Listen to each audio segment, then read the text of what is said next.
I was asked an interesting question the other day.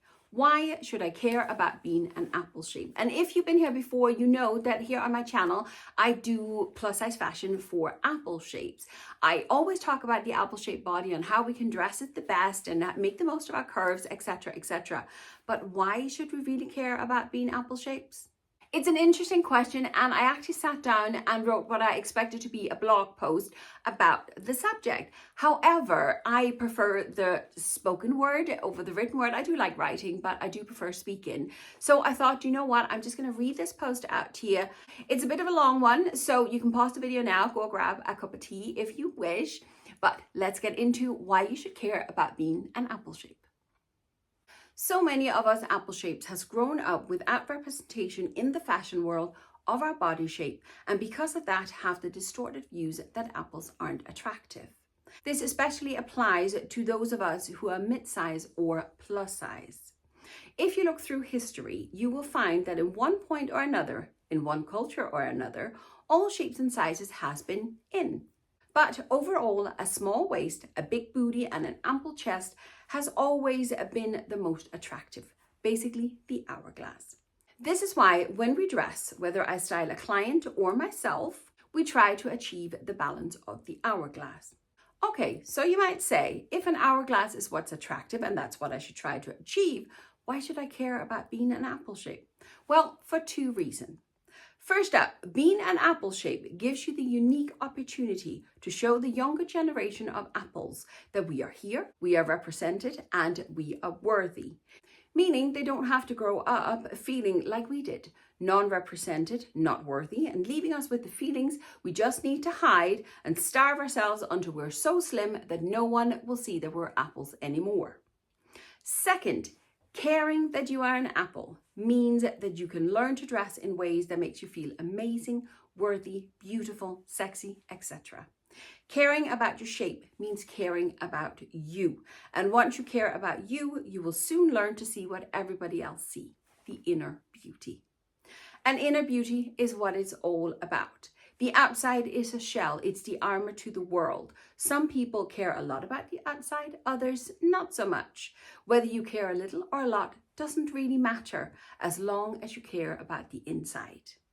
Sadly, most of us can't see the inside because we live in a world that cares so much about the outside. And this is why you should care about being an apple shape. You are you and you are beautiful, and our shape is simply just part of who we are, and we are worthy of love and attention. I can easily teach you how to dress an apple shape. Just give me a follow here on YouTube, pop on the notification bell, find me on all my other social platforms, they're linked in the description box, and I'll soon teach you how to dress an apple shape. That's not an issue. But today I want to talk about the inside, because the inside is, as I said, is what counts. As for loving your shape, I can give you a few suggestions of how I learned to love mine.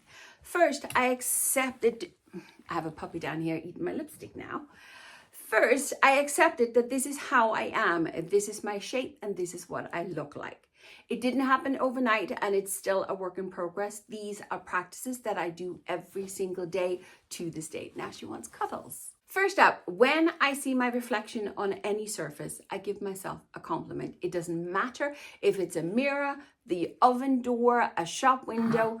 When I see my reflection, I give myself a compliment. When I started this, my mind really wanted to dismiss me and say, oh, no, you don't. But I told my mind to be quiet and gave myself the compliment one more time.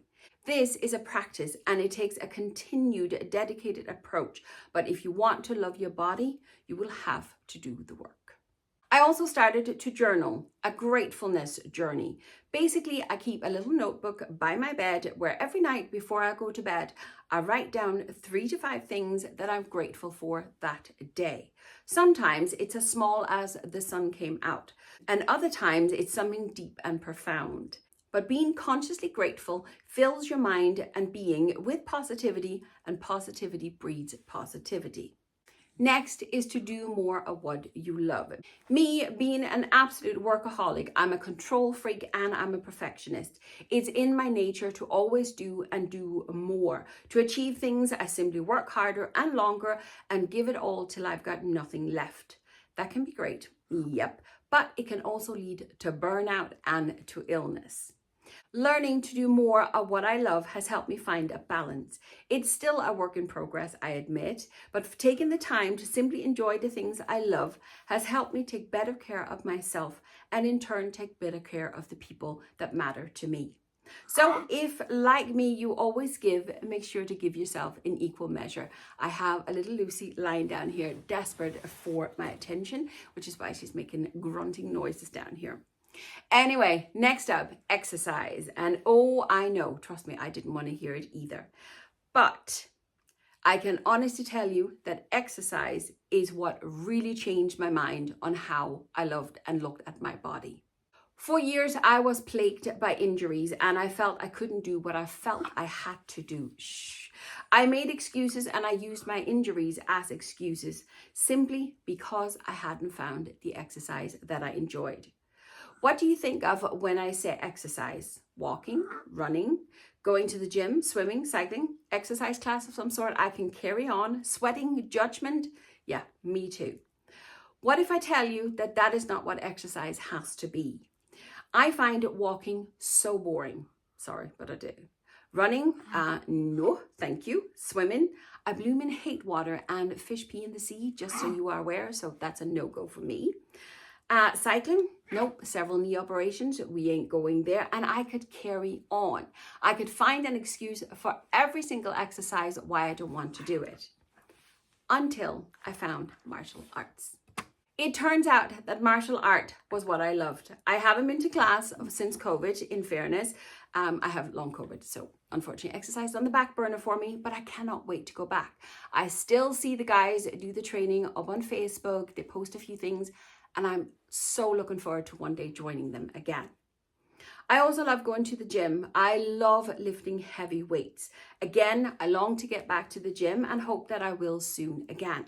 But exercise can be whatever you want it to be. Dance around the kitchen, in the house with your favorite music, clean the house till it shines if you please. Play with the kids, with the grandkids, start building something with your hands, start gardening. Use your windowsill if you don't have a garden. That's what I do. I'm not much of a gardener. Exercise is simply a way for us to get up and use our bodies. And if you can't get up, then do it sitting down. Yep, chair yoga is actually a thing. I'm dying to try it, by the way. It could be fun. Dance on your seat if that's what you want to do. Most importantly is that we use our body a little bit more than we are used to. Next up is to eat well. And this one, when it comes to eating well, honestly, I'm a horrible role model. And that's why we never talk weight and food here on my channel. However, nourishing your body is just as important as nourishing your mind. If you don't feel well in yourself, it could very well come down to eating the wrong things for you. Personally, it wasn't until I was diagnosed with type 2 diabetes that I finally stopped and paid attention to my food. And that comes from someone who's tried every diet pill club there is out there. Learning to eat well, meaning nutritious food, has changed how I feel. I feel like I have the energy, I feel refreshed most mornings anyway, and I no longer feel sluggish. Now, as I said, I'm not one to advise when it comes to food and diet, so I recommend to speak to your GP, maybe a dietitian, someone professional, but I do know that fueling your body right makes you feel so much better. Taking care of the body that we live in is essential to feel good, and when we feel good, we do good. And this is why you should care about being an apple shape.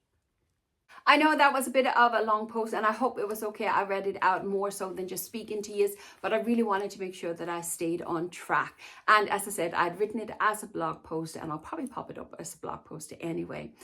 As I said earlier on, I will leave the handles to all my platforms down below. So if you want to see my kind of, it's more of a fashion journey. Facebook is more of a personal journey as well. So if you follow me there, but find me on any platforms, it's the same handle. They're all in the description box for you. And I hope, if nothing else, that this video has kind of set the minds going on how important self-care is and that it does matter that we are apple shapes and we are just as beautiful and attractive as everybody else. But it's up to us to stomp our feet in the ground and say, hey, we are here as well, and we want to be represented as well. And that's what I'm here for. Fight the fight for us apple shapes to put us on the map. But that is it for today. I hope, if nothing else, it was informative. It was interesting. Thanks for watching. I'll see you next time. Bye.